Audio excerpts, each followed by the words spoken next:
He checked her lock twice that night. The killer never needed a key. Portsmouth, New Hampshire, September 1981. A small coastal city, tight streets, familiar faces. The kind of town where a girl walks home from a restaurant at 1 in the morning and never once looks over her shoulder. Laura Kempton was 23 years old, enrolled at Portsmouth Beauty School, working 2 jobs. A bold love for new wave fashion that turned heads on quiet New England streets. She was social, she was dating, she was building something. One shift, one Saturday night, one small dream at a time. He was exactly where she wanted to be. Saturday night, September 26th, the Riverside Club was packed. Loud music, full dance floor, the kind of night that stretches past midnight without anyone noticing. Laura met a man there. They hit it off. By closing time, she invited him back to her apartment on Chapel Street. When they briefly stepped out around 2 in the morning to get food, Laura locked her door behind her. When they returned, she pulled the handle once before bed. Firm, satisfied, secured, just habit. Something she did without thinking. That habit would mean nothing by morning. Sunday passed the way Sundays do. A quick breakfast at Goldie's Deli, a full shift at Marco Polo. By evening, Laura was at Luca's restaurant with her close friend Karen Weiss. Live band, dinner, easy conversation. Hiren would tell investigators the night felt completely ordinary. They left between 1 and 1:30 in the morning. That walk home, 2 friends on a quiet Portsmouth street a little past midnight, was the last ordinary moment of Laura's life. At the door to her building on Chapel Street, Laura invited Karen to stay the night. Karen said no. Early shift. She had to get up for work. They hugged, said goodnight. Karen turned and walked home. She had no reason to worry. She had no idea that the hallway behind that door was already dark.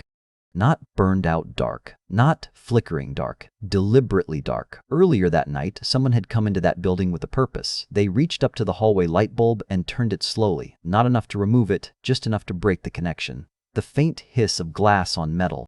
Then silence. Then darkness. That one quiet act tells you everything. This was not someone who snapped in the moment. This was someone who stood in that hallway beforehand and thought, the light needs to go first. Then he moved to Laura's door. He pulled a piece of metal from the hallway mailbox and pressed it against the lower left panel of her door. The wood was old. It didn't take long. A sharp crack, then a crunch, then a splintering give, and a hole opened up just wide enough to slide one arm through. He reached in, found the lock, turned it. The same lock Laura had checked before she went to sleep opened without a sound. Around 2 in the morning, a resident named Daniel Fortier came home. He walked into that dark hallway. His foot hit something on the floor, a piece of broken wood, a chunk of the door panel. He looked up. The gap in Laura's door was right there. And through it, in the shadows inside, he could hear something. Movement, shuffling, something being dragged. He thought it was Laura. He opened his own door and went inside. He thought it was Laura. Sit with that for a moment. Because the question that will stay with you is this: was it? Earlier that same night, before Laura had even come home, a homeless man named Arthur Edwards had slipped into the building to sleep in the hallway. He'd done it before. It was warm. Nobody usually bothered him. A loud crash woke him up, then voices. A man and a woman. The tone wasn't conversation. It was urgent, sharp, the kind of sound that punches through a wall. Arthur lay still in the dark and listened. And then the voices stopped. Just like that. Cut off. Silence. Arthur didn't check the door. He didn't knock. His mind went to one thing. If police showed up and found him sleeping in this hallway, he'd be the one answering questions. So he got up, walked past Laura's apartment, noticed the door was slightly open, noticed something felt wrong in the air, and stepped out into the cold Portsmouth night. He walked to the park. The building went quiet behind him. Arthur Edwards didn't know that the silence he left behind wasn't peace. He didn't know that behind that broken door, the fight was already over.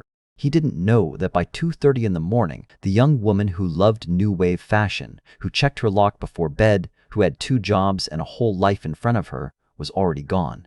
He just saw a dark hallway, and for the next 42 years, that darkness was the only thing the world had left. Officer Ron Grivois had a simple job that Monday morning: deliver a parking summons, knock on the door, move on. He pulled up to 20 Chapel Street on September 28, 1981, the same way he would have pulled up to any other address on any other routine morning. Portsmouth was waking up. People were heading to work. The weekend was over. He walked to the ground floor apartment and raised his hand to knock. Then he stopped. The lower left panel of the door was gone. not damaged, not cracked, gone, a dark hole punched through the wood, edges splintered outward. Grivois leaned forward and looked through the gap. Inside, the officer discovered a scene that indicated a serious struggle. It was clear that someone had been restrained against their will. He called for backup. What investigators stepped into that morning was not a crime scene, it was a map. Every object in that room told part of the story. The mattress and box spring had been lifted off the bed frame and placed directly on top of Laura's body. Sheets, blankets, everything piled on top of her, hiding her from the knees up. Only her legs were visible. Her ankles were bound with the cord from her own electric blanket, that soft, domestic object, the kind you pull out on a cold night, now used as a restraint. The evidence showed that the intruder had used household items as part of the assault. The room told the story of a struggle that lasted far longer than anyone wanted to imagine. The killer didn't bring a weapon with him. He used what he found, a glass wine bottle from her apartment. Lab results would later confirm her blood type on its surface. He turned her own home against her. Her blanket cord, her phone cord, her wine bottle. Every object a violation. Every familiar thing twisted into something it was never meant to be. And on the floor near her body sat something that had no business being there at all. A single cigarette butt. Laura Kempton was not a smoker. It didn't belong to her date from Saturday night. It didn't belong to Karen. It was foreign, out of place. A tiny, overlooked piece of trash that contained something its owner never thought about leaving behind. In 1981, no one fully understood what that cigarette butt was. It was a ticking time bomb of biology, and it had just started its 42-year countdown. The envelope of cash was gone. Laura's Saturday night date remembered it clearly, sitting on the kitchen table before breakfast. When investigators searched, it had vanished. The killer had taken it. But look at the totality of what happened in that apartment. The sexual assault, the sustained beating, the deliberate way he covered her body before he left, the calculated entry he had planned in advance. This man did not come for the cash. The cash was just what he took on his way out the door. Police moved fast. They interviewed residents, friends, anyone connected to Laura's life. Investigators collected critical DNA evidence from the scene, including samples that would eventually hold the key to the killer's identity. Over the following months and years, they ran down hundreds of leads, and then they found him, or at least they believed they did. By the mid-1980s, investigators had locked onto a Portsmouth local, a longtime resident, a manual laborer, someone with the physical strength to do what had been done in that apartment and the intelligence to cover his tracks. Police were so certain about this man that by 1996, detectives spoke to the Boston Globe on record, publicly, confidently, saying they had their suspect, that they watched him constantly, that it was only a matter of time, 15 years. 15 years of surveillance, of certainty, of waiting for one piece of evidence to seal it. They were staring at the wrong man, and while they spent 15 years stalking a ghost, the real predator was already miles away, starting over. He had a name, a face, a daily routine. He passed people on the street. He went about his life. He was just another face in a crowd that had no idea what he had done. The case went cold, the way cold cases always do. Not dramatically, but slowly. Fewer detectives, fewer leads, a file growing thicker with dead ends. And T-News there is.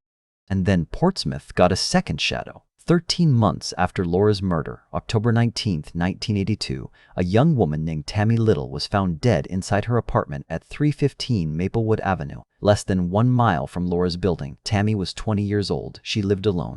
Ground floor apartment. She was a student at Portsmouth Beauty School, the same school Laura attended. She had gone out with friends, come home in the early morning hours, waved goodbye at her door, and never been seen alive again. Same school, same neighborhood, same ground floor. Same brutal end. Her mother found her after days of silence. No calls answered, notes piling up on her door, fatal injuries sustained during the struggle. Think about what that means. 2 young women, learning the same trade, walking the same streets, living in the same kind of apartment, killed in the same way within 13 months of each other. Did he see them both at Portsmouth Beauty School before he chose them? Was he watching from the same sidewalk while they walked to class? Did he stand in the same hallway where they learned their craft and make his calculations in silence? The police believed then, and investigators believe now, that the same person was responsible for both. But without enough physical evidence to make a case, both files stayed open. Both families waited. Both names sat in the cold case unit year after year. Everything was preserved. The cigarette butt, the skin scrapings, The biological evidence collected on September 28, 1981, sat in storage while the years turned into decades. The puzzle was on the table. Every piece was there, except one. The name of the man who had loosened that light bulb, torn that mailbox apart, broken that door, and walked out into the Portsmouth night. It stayed invisible, stayed hidden, stayed safe. And while Portsmouth police filed their reports and updated their databases and chased leads that went nowhere, Ronnie James Lee was just another face in the crowd. Nobody knew it yet. But that cigarette butt was still counting down. One cigarette. One careless moment in a dark apartment on Chapel Street. That's all it took. 42 years later, the evidence never left. While the investigation stalled, while the wrong man was watched, while the years quietly turned into decades, the biological samples collected on September 28, 1981 sat in storage. The skin scrapings, the cigarette butt, sealed, preserved, waiting. Science just hadn't caught up to them yet. The year 2000. Nearly 2 decades after Laura's murder, DNA testing had advanced enough that Portsmouth investigators decided to try again. They pulled 2 samples from storage, the thigh scraping and a swab from the telephone cord, and sent them to Cellmark Diagnostics in Maryland, one of the country's leading forensic labs at the time. The telephone cord came back empty, but the thigh scraping returned something. A partial male DNA profile, incomplete, not enough to run a match, not enough to name anyone, but enough to confirm what investigators already suspected. A man had been in that apartment. His biology was still there 2 decades later, waiting to be read. It was the first step, and it pointed in exactly one direction. 2 years later, in 2002, investigators pushed further. The forensic DNA samples and other evidence went to forensic DNA analyst Kathy McMillan at the Maine State Police Crime Laboratory. McMillan ran her analysis and came back with something far more significant than a partial profile. A full male DNA profile, complete, clear. She compared it to the 2000 Cellmark results. They matched. Same man. It compared the cigarette butt, partial profile, but consistent with the same contributor. The man whose DNA was found inside Laura's body had also smoked a cigarette on her floor that night and left it there without a second thought. That cigarette was no longer just trash. It was his signature. Investigators uploaded the profile to every database available. HODIS, the FBI's national system, crime labs across the country, Interpol. They pulled comparison samples from anyone connected to the case. One by one, they eliminated people. The Saturday night date, cleared. Neighbors, cleared. Friends, cleared. Hundreds of names, hundreds of swabs, hundreds of dead ends. The profile sat in the system unmatched for years. The killer had simply never been tested. December 2016. 35 years after the murder, Portsmouth Police Sergeant John Paracchi heard about a cold case in Arizona that had been solved using a completely different approach. Not traditional DNA matching, but forensic genetic genealogy. A private company called Identifinders International, founded by Dr. Tashin. Colleen Fitzpatrick had used DNA to trace a killer not through a criminal database, but through his own family tree. Paracchi called Fitzpatrick directly. The sample went to her team. The initial analysis used YSTR technology, tracing the male lineage through the Y chromosome to try to determine a family surname. It was 2017. The technology was still early. No surname match came back. No suspect was developed, but one piece of information emerged that would matter later. The DNA came from a man with African American heritage. The search wasn't over. It had just been given a new direction. September 2021. Investigators from Portsmouth PD, the New Hampshire State Lab, and the Attorney General's Office sat down together and made a decision. Forensic genetic genealogy had evolved dramatically. Whole genome sequencing, a method that reads hundreds of thousands of genetic markers across the entire DNA strand, had recently become viable for cold case investigations. It gave genealogists something the old YSDR method couldn't: the ability to search public ancestry databases for partial relatives and reconstruct a family tree from scratch. They submitted the vaginal swab samples to Identifinders International for a new round of analysis. In May 2022, Detective Eric Widerstrom received a call. A profile had been successfully obtained. It had been uploaded to GED Match, a public genealogy database where people voluntarily submit their DNA to find relatives and trace ancestry. 3 days later, there was a match.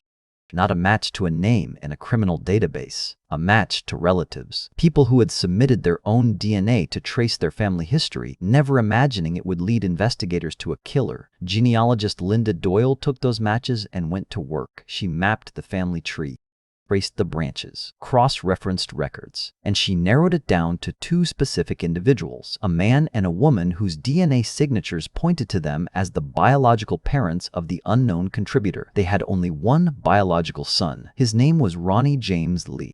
Lee passed away in 2005 due to health complications related to substance abuse. He was 45 years old at Catholic Medical Center. But death doesn't destroy DNA. Investigators contacted the Office of the Medical Examiner and requested the blood card preserved from Lee's autopsy. Macmillan in Maine compared it directly against the profile from the vaginal swabs. It matched. In June 2023, she ran the confirmation. Lee's DNA against the cigarette butt, the thigh scrapings, and the pillowcase recovered from Laura's apartment. Every sample, every piece, every single one matched Ronnie James Lee. So who was he? Born in Fort Myers, Florida in 1960. His mother had moved to Portsmouth, and when Lee left the U.S. Army in May 1981, just 4 months before Laura's murder, he moved in with her at 198 Rock Hill Avenue. He got a job with MBI Security at Liberty Mutual in Portsmouth, a security guard, a man paid to protect buildings. In November 1982, 1 year after Laura's murder, he was arrested for attempted theft. The following summer, he went on a burglary spree across Portsmouth. 4 residential break-ins, 1 commercial. In one of them, he broke a window, reached through to unlock it from inside, and crawled in. The same method he had used on Laura's door. In another burglary on Weald Street, a woman noticed the hallway light was off at 1:15 in the morning. She went to check. A man was standing in the dark, leaning against the light switch. When she asked what he was doing, he raised a finger to his lips. Shh. That single word. The instinct to silence a woman who had just caught him in the dark. It is the same instinct that erupted into violence inside Laura's apartment. The same man, the same darkness, the same need to make the noise stop. In 1987, he was convicted of breaking into an apartment in Keene, New Hampshire. A woman woke at 30:30 in the morning to find him standing over her, touching her. She screamed. Her roommate woke up. Lee grabbed what he could, cash, jewelry, and ran. He went to prison from December 1987 to July 1990. After his release, he moved to Manchester, where he lived quietly for 15 years until he passed away in 2005. He never spent a single day in prison for Laura Kempton, not one. On July 20th, 2023, New Hampshire Attorney General John Formella stood at a podium and said the words Laura's family had waited 42 years to hear. Ronnie James Lee killed Laura Kempton. The evidence established it beyond any reasonable doubt. Had he been alive, he would have faced first-degree murder charges. Formella called it bittersweet. And that word is exactly right. Because bitter is watching a killer die free in a hospital bed of a drug overdose, never handcuffed, never charged, never forced to look Laura's family in the eye. And sweet is the truth finally existing, undeniable, on record, in public, forever. Laura's family released a statement. They thanked the investigators who never stopped. They said, simply, that the diligence and determination over the past decades had led to this moment for Laura. Not for the case, not for the system, for her. And Tammy Little? Her case file remains open today. Same city, same school, same pattern. The AG's office said they hope the resolution of Laura's case will bring forward new information about Tammy. But as of now, her killer, if it is a different person, if it is the same shadow wearing a different face, has not been named. 2 young women walked into Portsmouth Beauty School with their futures ahead of them. One case has a name attached to it now, the other still doesn't. Laura Kempton was 23 years old. She loved new wave fashion. She checked her lock before bed. She worked 2 jobs and danced on Sunday nights and invited her friends to stay so they wouldn't have to walk home alone. She deserved to grow old. A cigarette butt on a floor said otherwise. But it also said this: you can run for 42 years and science will still find you. You can die before the handcuffs come, but you cannot die before the truth does. The truth doesn't need a heartbeat, it just needs time. And before you go, 3 questions worth sitting with. If Arthur Edwards had knocked on that door instead of walking away, would Laura Kempton still be alive today? Tammy Little's case is still open. If you know anything at all, about what happened on Maplewood Avenue in October 1982. Do you have a responsibility to come forward? And finally, if forensic genetic genealogy can reach back 42 years and pull a killer out of the shadows, how many other cold cases are sitting in storage right now, one database upload away from being solved?